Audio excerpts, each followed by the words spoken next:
انسانوں اور فرشتوں کے علاوہ جنوں کی بھی ایک دنیا ہے، اور جنوں اور انسانوں کے درمیان ایک قدر مشترک ہے، اور یہ کہ دونوں مخلوقات عقل اور ادراک کی صفت سے متصف ہیں، یعنی دونوں کے اندر عقل اور ارادہ ہے، اسی لیے دونوں مکلف ہیں، دونوں کو اللہ نے عبادت کا حکم دیا ہے۔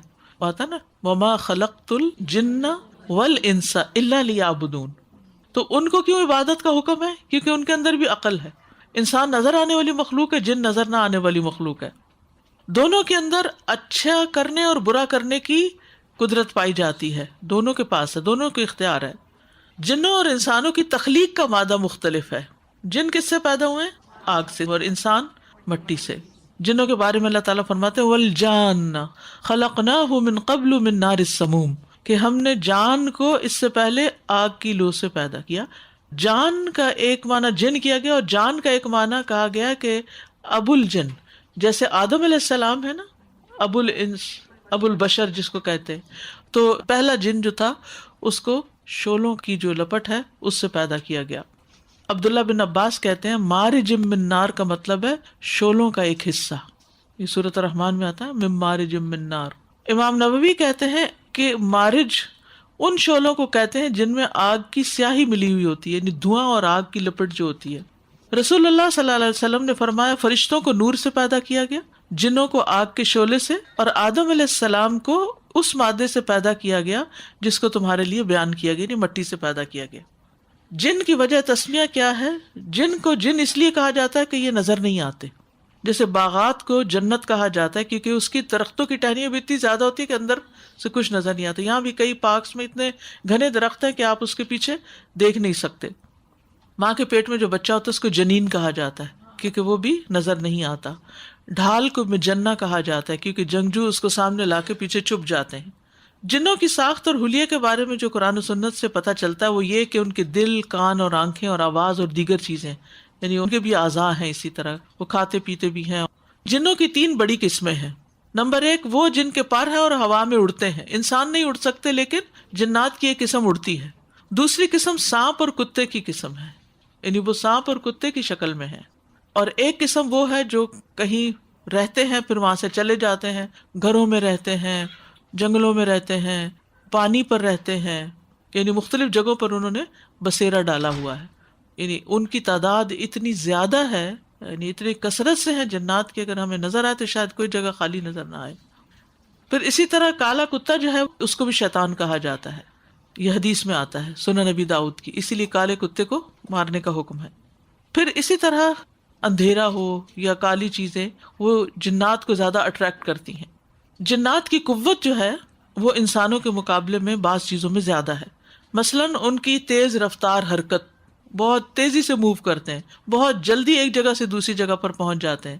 جیسے سلیمان علیہ السلام کی جو کہانی ہمیں ملتی ہے اس میں ملکہ سبا کا جو تخت اٹھوانا تھا تو ایک نے کہا کہ میں اٹھا کے لاتا ہوں اس سے پہلے کہ تم اپنی مجلس سے اٹھو، یعنی کچھ گھنٹے لگیں گے، کہ حضرت سلیمان کی کورٹ یا دربار ان کا لگتا تھا نا، یعنی ظہر کی مثلا نماز سے پہلے پہلے میں لے آؤں گا۔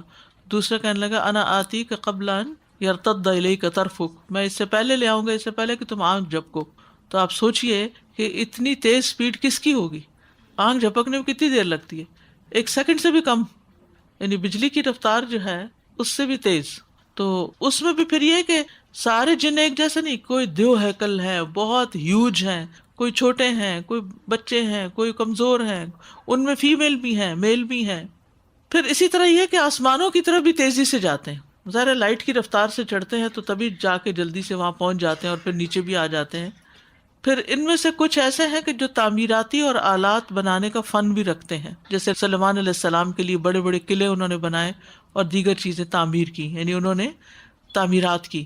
تو آپ سوچ رہے ہوں گے کہ اس کے بعد کیوں نہیں ہو رہی تعمیرات جنات سے؟ حضرت سلیمان علیہ السلام نے ایک دعا کی تھی، وَهَبْ لِي مُلْكًا لَا يَنبَغِي لِأَحَدٍ مِّن بَعْدِي، کہ مجھے ایسی بادشاہت عطا کر کہ میرے بعد کسی اور کے لیے نہ ہو۔ تو کسی اور کے لیے نہ ہو کا مطلب کیا ہے کہ پھر وہ کوئی اور ان کو اس طرح قابو نہیں کر سکتا کہ محلات بنوائے یا کوئی اپنی مرضی کی چیزیں کروا سکے ان سے اس سٹینڈرڈ کی۔ پھر اسی طرح یہ کہ مختلف شکلیں اختیار کرنے کا بھی ان کے اندر کیپیسٹی ہوتی ہے، بھیس بدلتے ہیں۔ مثلاً شیطان کے بارے میں آتا ہے کہ اس نے انسان کی شکل بھی اختیار کی اور اسی طرح دیگر جانوروں کی۔ اور انسان کے اندر داخل ہونے کی صلاحیت رکھتے ہیں، کیونکہ نبی صلی اللہ علیہ وسلم نے فرمایا کہ تمہارے اندر شیطان کس طرح دوڑتا ہے، جیسے خون دوڑتا ہے، تو وہ انسان کے اندر داخل بھی ہو سکتے ہیں۔ جنات کے کچھ پہلو کمزور بھی ہوتے ہیں، یعنی کچھ اسٹرینگس ہیں ان کی اور کچھ ویکنیسز ہیں۔ اس کی چال بڑی کمزور ہے، ان کید الشیطان کان ضعیفا، قرآن مجید سورۃ النساء 76 میں آتا ہے کہ بے شک شیطان کی چال ہمیشہ نہایت کمزور رہی ہے۔ نیک بندوں پہ شیطان کا تسلط نہیں ہوتا، نیک شخص جو ہے وہ شیطان کے مقابلے میں زیادہ اسٹرانگ ہوتا ہے۔ اللہ تعالیٰ فرماتے ہیں ان عبادی لیس لک علیہم سلطان، میرے بندوں پر تیرا کوئی زور نہیں چلے گا۔ مضبوط ایمان والے بندوں سے شیطان ڈرتا ہے، مثلاً حضرت عمر رضی اللہ عنہ سے شیطان ڈرتا تھا۔ جنات کو مطیع اور تابع فرمان بھی کیا جا سکتا ہے، جیسے سلیمان علیہ السلام کے لیے تھے، وہ ان کے لیے کام کرتے، جس کو چاہتے سزا دیتے، جس کو چاہتے قید کر دیتے۔